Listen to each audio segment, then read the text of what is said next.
Hello, IB people. We are back with a continuation of my slide presentations.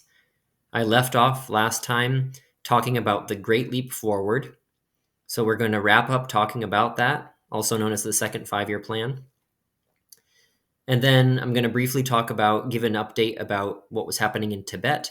And then we're going to talk about the deterioration of Sino-Soviet relations through a phenomenon that's known as the Sino-Soviet Split. This is the slide where I had left off previously.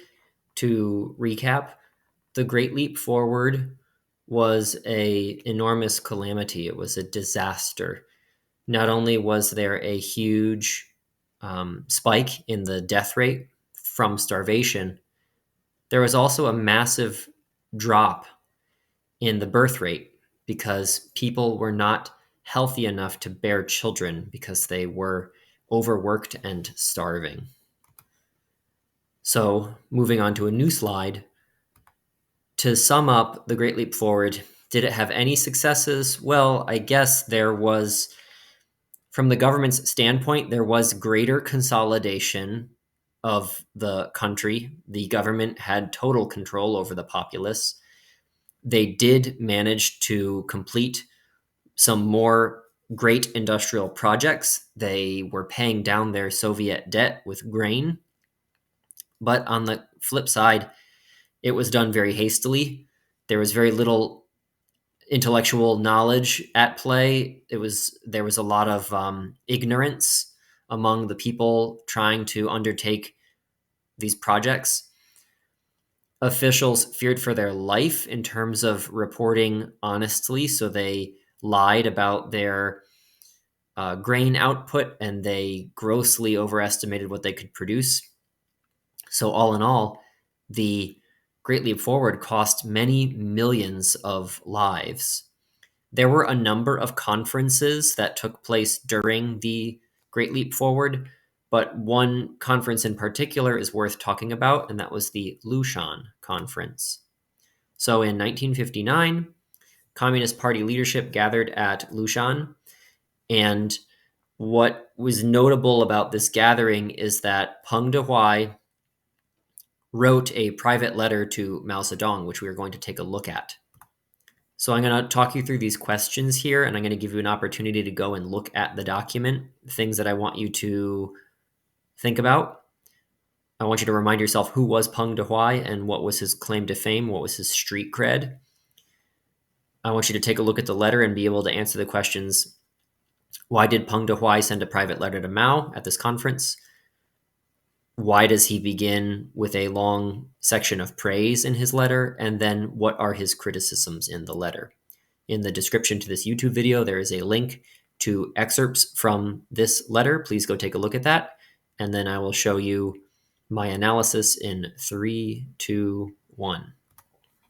So Peng Dehuai, he was the super talented military leader who came from very humble beginnings. He fought the Japanese in World War II. He fought the nationalists in the Civil War. He fought the US in the Korean War. He was goated. Why does he send Mao a private letter? It's because Peng Dehuai felt that from his position as a close comrade to Mao who went all the way back to the Long March with him, he felt like he could offer constructive criticism about the shortcomings of the Great Leap Forward. He felt that he could do that based on his relationship with Mao and based on his credentials. Now, if you look at the letter, it starts with this long section that's offering over-the-top praise to Mao. Why did Peng Dehuai do this? Well, I mean, it's just a good technique when you're criticizing someone. You want to include some praise. There's that idea of a compliment sandwich. You say something nice to someone, you give them constructive criticism, and you end by saying something nice again. But we know now at this point, Mao is incredibly thin-skinned, and if you're going to offer constructive criticism, you have to couch it in lots of over-the-top praise. So that's what Peng Dehuai did. What are his main criticisms of the Great Leap Forward? Well, he talks about how the over-reporting of grain output was incredibly harmful. And he talked about how people were just caught up in this fervor to try to impress the higher ups at the expense of everyone. So his criticisms were grounded in fact. His criticisms were quite reasonable, quite fair. They were things that a lot of people were aware of, but people didn't want to say. So Peng Dehuai is no longer around. We can't ask him, but I could only imagine that Peng Dehuai thought this was going to be a private letter, and perhaps that he could privately influence Mao Zedong to think differently about the Great Leap Forward. But what ended up happening is Mao took this private letter and he saw that it was distributed to everyone at the conference, and then confronted the conference with the question of, hey, what do you think about this letter? And it was clear that by Mao making copies of the letter and circulating it and asking everyone, what's your opinion of this letter, the point was to knock Peng Dehuai down a few pegs. The point was to show everyone at the conference that even high-level communist leadership should not be criticizing Mao Zedong. So this was internal private feedback from a high-level trusted colleague, and even then Mao was not okay with it. In a speech that he gave at Lushan, he said that if people continued to offer this kind of criticism, that he would, quote, go to the countryside to lead the peasants to overthrow the government. He said he would go establish a new Red Army.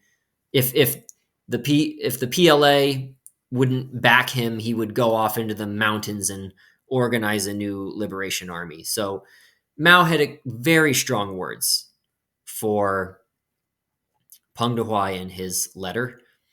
Peng Dehuai will eventually be removed from his post and replaced with a person who was blindly loyal, a Mao sycophant, this guy named Lin Biao.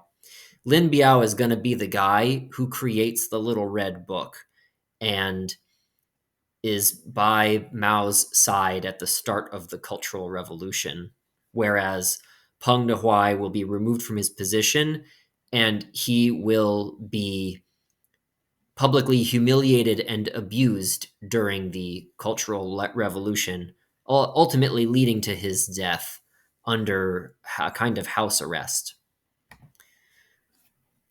Even though Mao came down so hard on Peng Dehuai, he ultimately decides to take a step back from running the country. And two other men are going to come forward, Liu Shaoqi and Deng Xiaoping. When Mao takes a step back, a number of officials at various levels go off into the countryside, in one case in disguise, in order to try to get the truth of what's happening from the peasantry. Now, here I'm summarizing what different officials found, putting it all together. What they discovered was that locally, the cadres were grossly exaggerating their accomplishments and their output.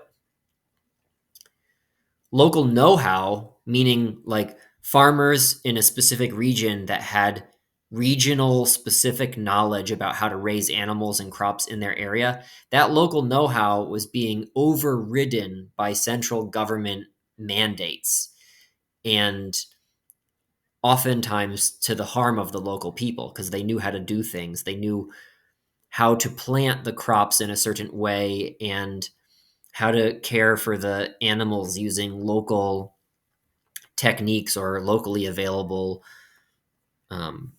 products. People were terrified into silence because of things like the 100 Flowers campaign.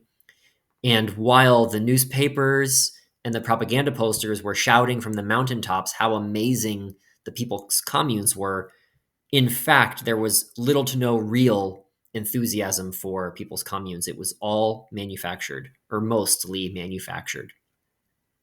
Lastly, whereas Mao was celebrating the idea that completely uneducated peasants were able to build hydroelectric dams and dig coal mines and make scientific advancements, the reality was China was relying upon foreign technology and or foreign experts in order to make their advancements.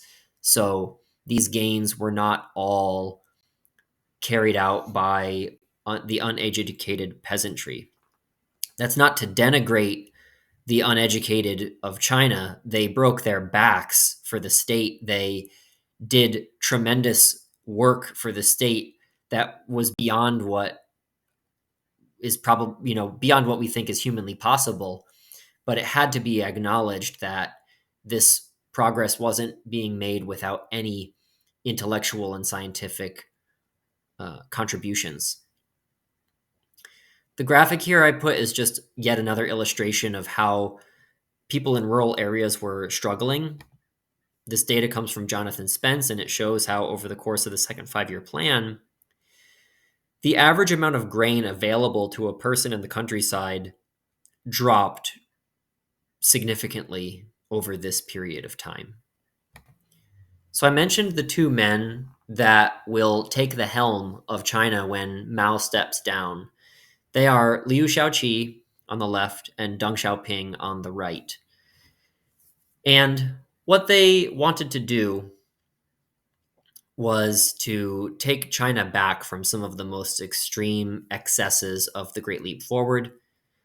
And they ultimately decided to reinstate some limited, slightly capitalist policies. By our standards, they don't seem super capitalist, but by China's standards, they were very capitalist. An example of a program that sums up what they were looking to do is Sanzi Yibao. And what that consisted of was going back to making some small plots available for people's private use, number one, so that number two, they could grow what they wanted on those plots and then sell it on the open market to make some income on the side, which leads to number three. They were going to permit the existence of small shops or markets where these goods could be bought and sold. And they also came up with a system where people would hand over crops to the state on a fixed quota system based on the size of the household, as opposed to handing over grain based upon unrealistic quotas made up by cadres. Now, Deng Xiaoping used an old phrase or quote from his hometown in order to sum up how he viewed the situation. So the quote is here in the white box, and it's loosely translated as, "It doesn't matter whether a cat is black or white as long as it catches mice." So I'd like you to think about that quote for a moment and think about what Deng Xiaoping is trying to say. He's talking about economics, and keep in mind that we are in a communist state, and Liu Shaoqi and Deng Xiaoping are experimenting with slightly capitalist economic policies. So, using those hints, what is it that you think Deng Xiaoping is saying here? 3, 2, 1. The idea behind the quote is that the cat represents the economic system. It doesn't matter whether a cat is black or white.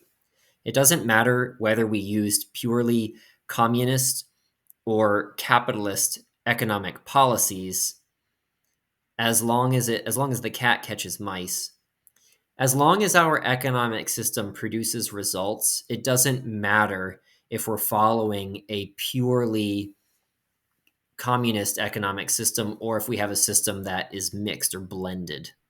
That's what Deng Xiaoping was saying there. And I'd like to stay on this topic for another moment because Deng Xiaoping is going to be the man who takes power in China after Mao Zedong. So I would like to further underscore how these men differ in their worldview. Mao Zedong's worldview could be summed up in this way. He put great value on continuous revolution, continuous class struggle.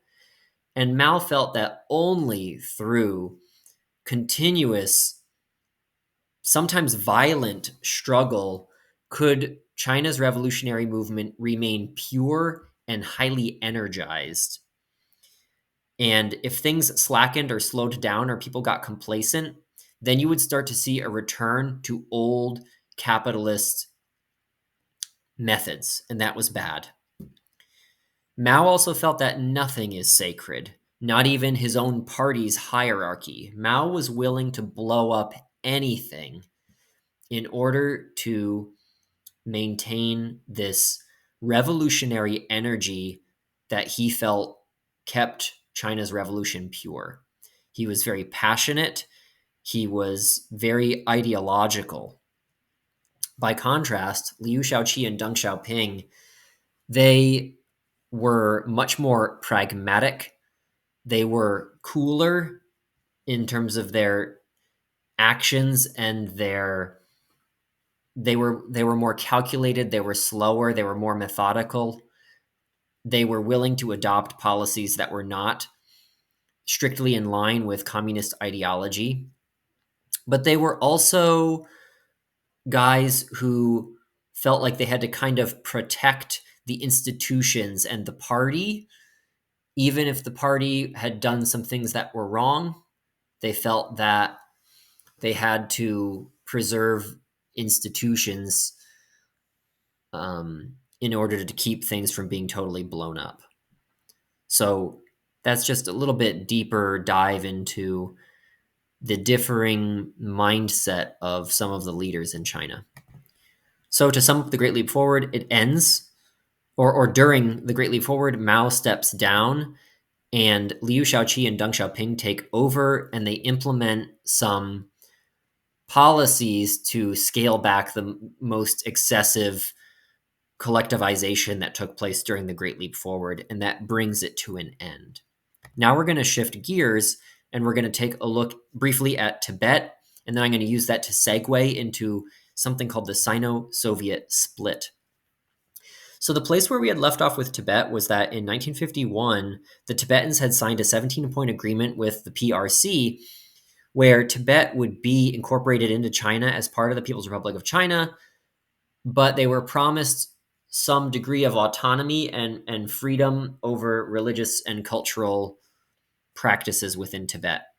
Well, over the course of the 1950s, that proved not to be the case, and there was growing discontent among Tibetans as they felt like they were chafing under Communist Party control. They were being made to grow crops they didn't want to grow. Religiously, they didn't have as much freedom as they wanted. And covertly, the United States, through the CIA, was helping to foment this unrest. But the unrest was there.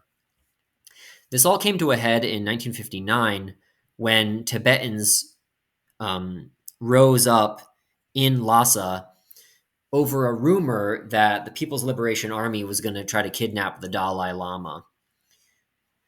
It resulted in a brief conflict where Tibetan military forces rose up and tried to overthrow the PLA. The Dalai Lama, who's the current Dalai Lama we have now, Tenzin Gyatso, he fled to India, where he was taken in and where he remains to this day, living in exile. And the PLA easily crushed the Tibetan rebels, thus increasing the CCP's control over the region of Tibet.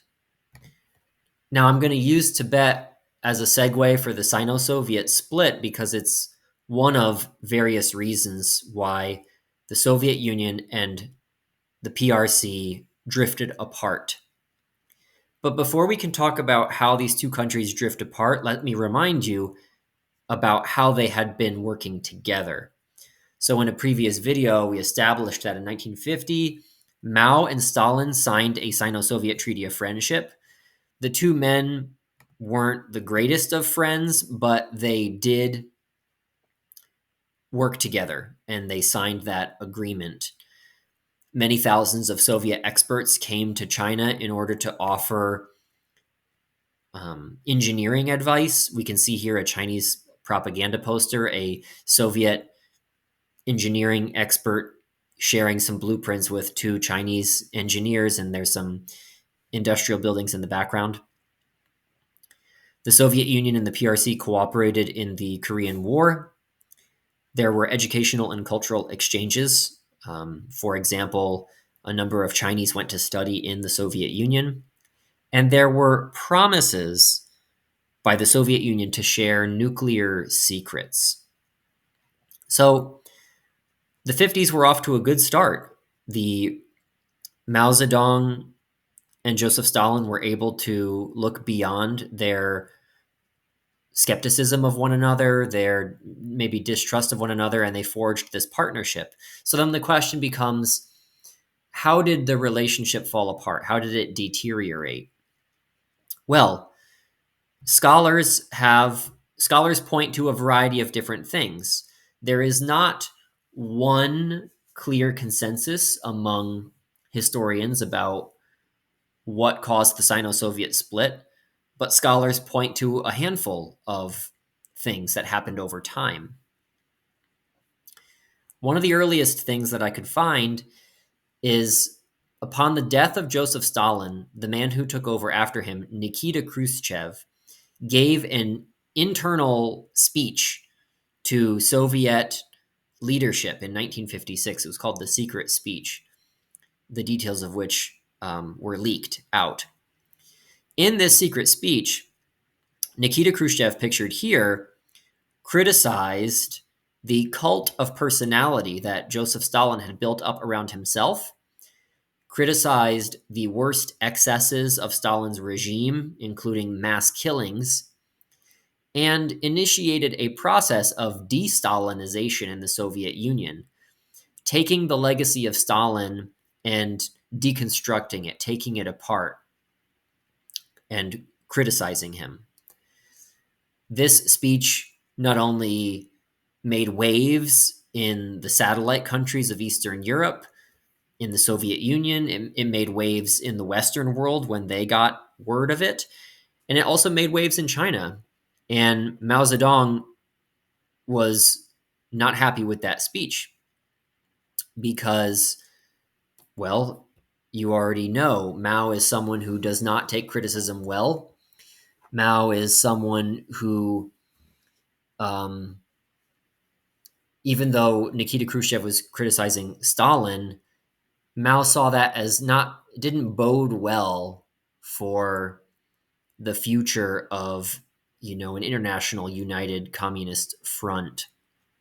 If Stalin can be critiqued so easily, then, who's to say that we can't critique Mao and, tear apart what's going on in China.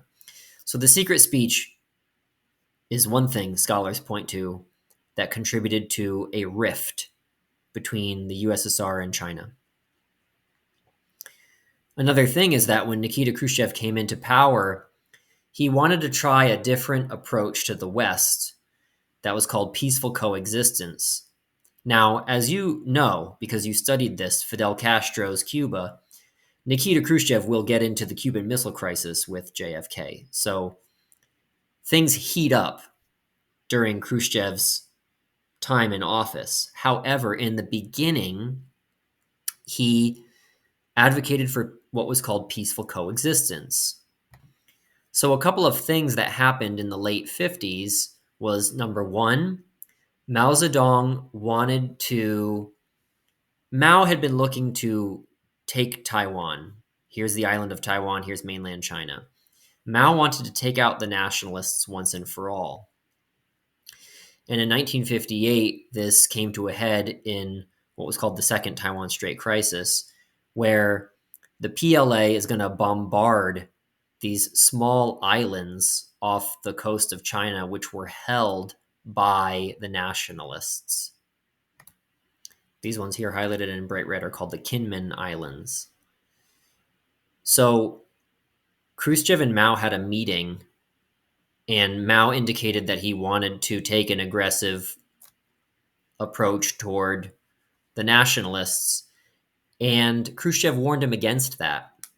Nevertheless, Mao went through and bombarded these islands. So that contributed further to the rift. Then, 1959, Khrushchev visited the United States on a tour of the country where he was in part trying to lower the temperature between the USSR and the USA. Mao saw that as a betrayal, going into the heart of enemy territory and playing nice with them. Then in 1959, with the Tibetan uprising, it created yet another rift because the Dalai Lama fled to India, and Mao wanted to take a very aggressive approach with India. Khrushchev discouraged this. So that was 1959. Eventually, China and India will fight a brief border war in 1962. But the point here being Khrushchev was discouraging increasing tension with India.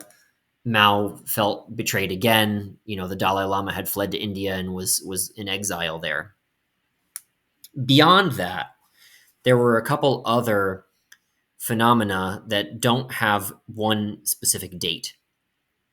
One, the Soviet Union had indicated back in 1950 that they would be sharing nuclear technology. They shared some limited nuclear technology with the P.R.C, but ultimately they did not give the P.R.C a nuclear bomb, nor did they give them the full knowledge they would need to create a nuclear bomb. That left China very upset. From the Soviet Union's perspective, they didn't want to give China all of that power, and from the Soviet perspective, maybe they saw China as being a little bit unpredictable and a bit too bellicose or hawkish.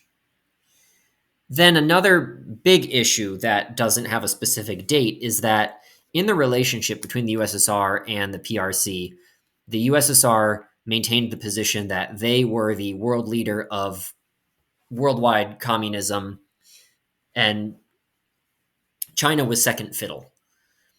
So the Chinese felt like they were being treated like an Eastern European satellite state, whereas China and Mao, they felt themselves to be the Soviet Union's equal. And the Soviet Union did not see them as their equal. And our last slide, some specific events that marked key points in the deterioration of relations. 1960, the Soviet Union withdrew 1,400 experts from China. Over 200 collaborative projects suddenly ceased.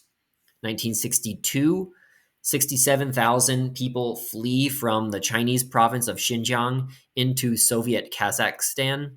The PRC felt like the Soviet Union was somehow involved in that, so the PRC closed all the Soviet consulates in China. Then, 1969, the USSR and the PRC actually exchanged fire with each other in a border dispute over what the Chinese call Zhenbao Island.